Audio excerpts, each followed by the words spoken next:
নারায়ণগঞ্জ ১ আসনের সংসদ সদস্য মুস্তাফিজুর রহমান দীপু ভূঁইয়ার সঙ্গে সৌজন্য সাক্ষাৎ ও শুভেচ্ছা বিনিময় করেছেন রূপগঞ্জ ইউনিয়ন পরিষদের নবনিযুক্ত প্রশাসক নুরনবী ভূঁইয়া এবং ইউপি সদস্যরা।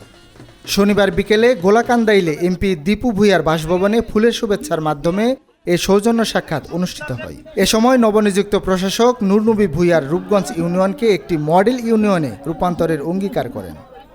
তিনি জানান, আগামী ১ সপ্তাহের মধ্যে প্রতিটি ওয়ার্ডে মাদক বিরোধী কমিটি গঠন করে ইউনিয়নকে সম্পূর্ণ মাদকমুক্ত করার উদ্যোগ নেওয়া হবে।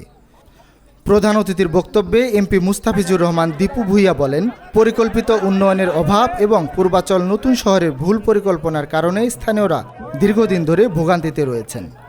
জনগণকে সঙ্গে নিয়ে এসব সমস্যার স্থায়ী সমাধানের কাজ করার আশ্বাস দেন তিনি। রূপগঞ্জের উন্নয়ন এবং মাদকমুক্ত সমাজ গঠনে সংশ্লিষ্ট সবাইকে একসঙ্গে কাজ করারও আহ্বান জানান সংসদ সদস্য। আমরা স্টেজে দুইটা খালি বক্তৃতা দিব না, আমরাও তার অনুসারী হিসাবে যা বলবো তা করবো ইনশাল্লাহ।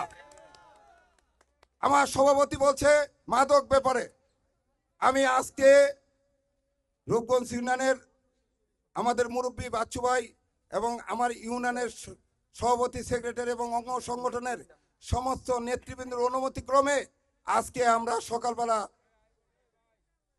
আমরা মেম্বার পরিষদে বসছিলাম। এ থেকে প্রথম সেক্রেটারিকে ঘোষণা দেওয়া হয়েছে আগামীকাল থেকে মার্কিং করা হবে রূপগঞ্জ ইউনিয়নের, যেন কোনো স্পটে মাদক যারা বিক্রি করে, যারা সেবন করে, তারা যেন একটু সতর্ক হয়ে যায়।